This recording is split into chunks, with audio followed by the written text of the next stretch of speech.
Assalamualaikum warahmatullahi wabarakatuh. Alhamdulillahirabbil alamin. Assalatu wassalamu ala asrafil anbiya'i wal mursalin wa ala alihi washabihi ajmain. Amma ba'd.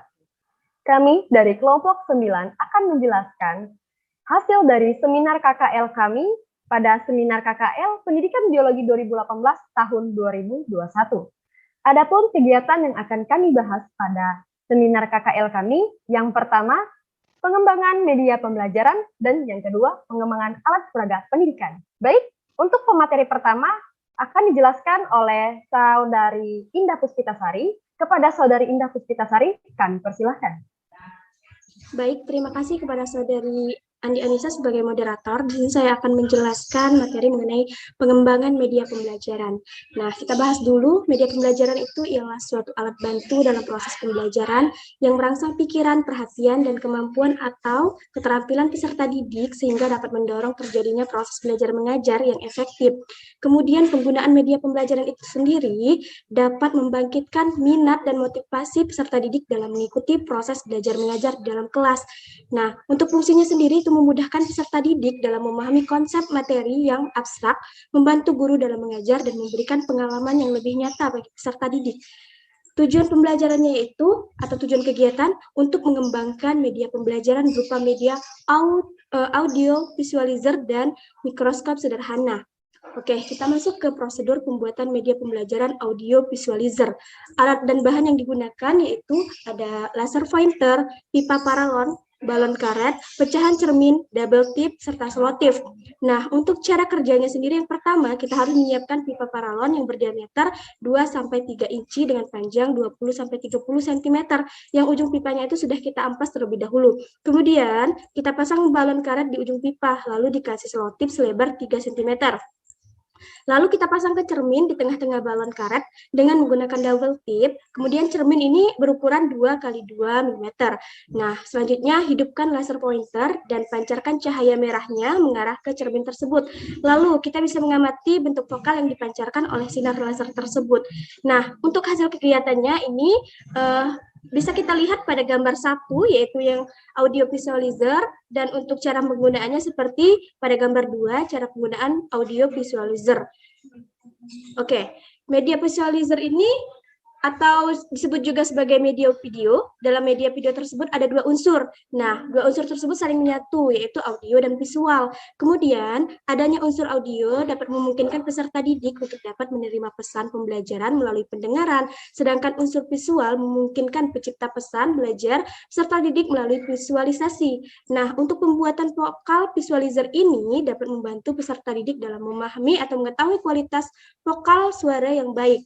Vokal suara yang baik akan membentuk gambar vokal berbentuk lingkaran yang sempurna, dan vokal suara yang kurang baik akan membentuk gambar vokal yang kurang sempurna atau tidak berbentuk lingkaran sempurna. Oke, terima kasih pada saudari moderator, saya kembalikan. Ya, terima kasih kepada Saudari Indah Puspitasari. Baik, untuk materi selanjutnya akan dijelaskan oleh sahabat kita, Sherina Silvia. Baik, kepada Sherina, dipersilakan. Oke, terima kasih kepada moderator. Di sini saya akan melanjutkan presentasi dari Saudari Indah Puspitasari, di mana di sini ada prosedur pembuatan media pembelajaran Microsoft sederhana. Adapun alat dan bahan yang perlu disiapkan, yang pertama yaitu ada HP Android atau Apple, kemudian laser pointer, penjepit rambut, selotip, plastisin, dan aplikasi. Kemudian cara kerja dari Microsoft sederhana ini yaitu siapkan lensa Microsoft yang diambil dari lensa laser, kemudian jepit lensa pada penjepit rambut yang telah disiapkan. Usahakan lensa tidak bersentuhan langsung dengan tangan agar gambar yang dihasilkan tidak kabur. Kemudian letakkan lensa pada bagian kamera HP yang akan digunakan dengan merekatkannya menggunakan isolatif. Kemudian nyalakan kamera HP dan lakukan pengamatan pada objek yang akan diamati. Next.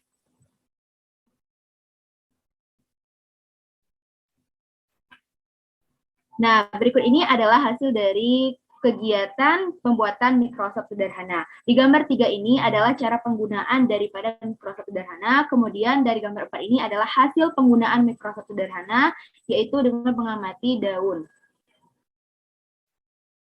Kemudian pembahasan.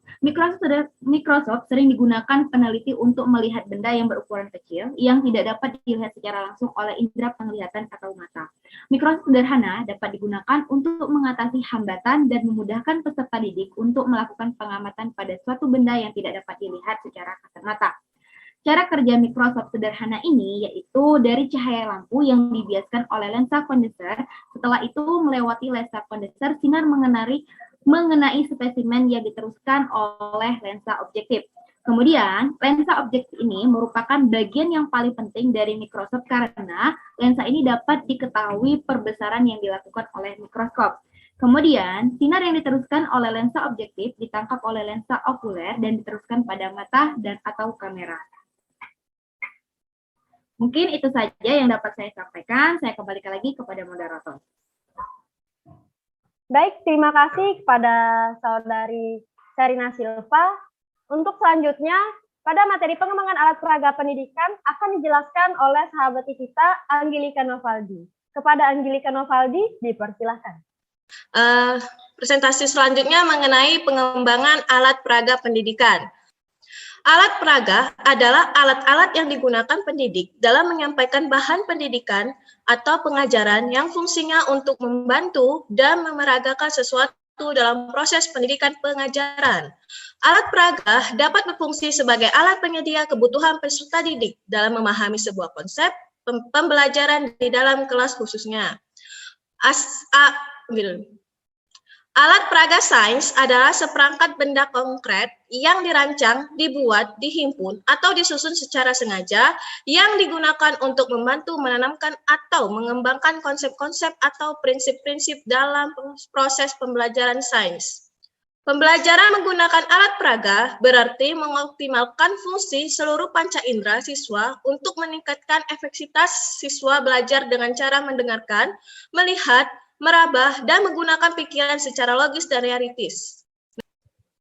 Tujuan kegiatan untuk mengembangkan alat peraga pendidikan berupa aplikasi yang dapat digunakan sebagai pendukung dalam proses pendidikan peserta didik. Pengembangan alat peraga pendidikan berupa aplikasi. Yang pertama, Planet, Plan Identification. Yang kedua, Google Lens. Ada dua cara yang bisa saya lakukan untuk memasukkan foto tanaman. Yang pertama, memotret terlebih dahulu dan kemudian memasukkan potret tersebut ke dalam aplikasi. Yang kedua adalah dengan cara sebaliknya, yaitu membuka aplikasi terlebih dahulu, lalu menekankan tombol kamera yang ada pada memotret tanaman yang saya inginkan. Sebagai percobaan pertama saya memotret tanaman pepaya. Saya membuka aplikasi dan memasukkan foto Saya membuka aplikasi dan memasukkan foto pepaya tersebut. Kemudian saya pilih bagian tumbuhan yang kita maksud, apakah daun, bunga, buah, atau batang. Secara cepat di aplikasi Planet akan memberikan beberapa alternatif jawaban. Seperti dalam contoh, itu ketika kita memotret tanaman papaya, itu langsung muncul nama ilmiah Carica papaya L. Terima kasih kepada Saudari Angelika Novaldi. Baik, selanjutnya akan dilanjutkan oleh Saudari Tiara Putri Hairina. Pada Saudari Tiara, kami persilakan. Aplikasi Google Lens ini sama halnya dengan aplikasi sebelumnya, yaitu dengan cara membuka aplikasi Google Lens, kemudian arahkan tanaman yang ingin kita amati di kamera. Contohnya yaitu cari papaya, kemudian aplikasi tersebut dengan sendirinya akan mengidentifikasi tumbuhan tersebut. Hal ini dapat memudahkan kita dalam mengidentifikasi tanaman. Terima kasih. Terima kasih kepada Saudari Tiara. Cukup sekian presentasi dari kami, kelompok 9. Saya sebagai moderator, mohon maaf apabila ada kata yang kurang tepat. Kepada Allah saya mohon ampun. Wabillahi taufiq wal hidayah. Wassalamualaikum warahmatullahi wabarakatuh.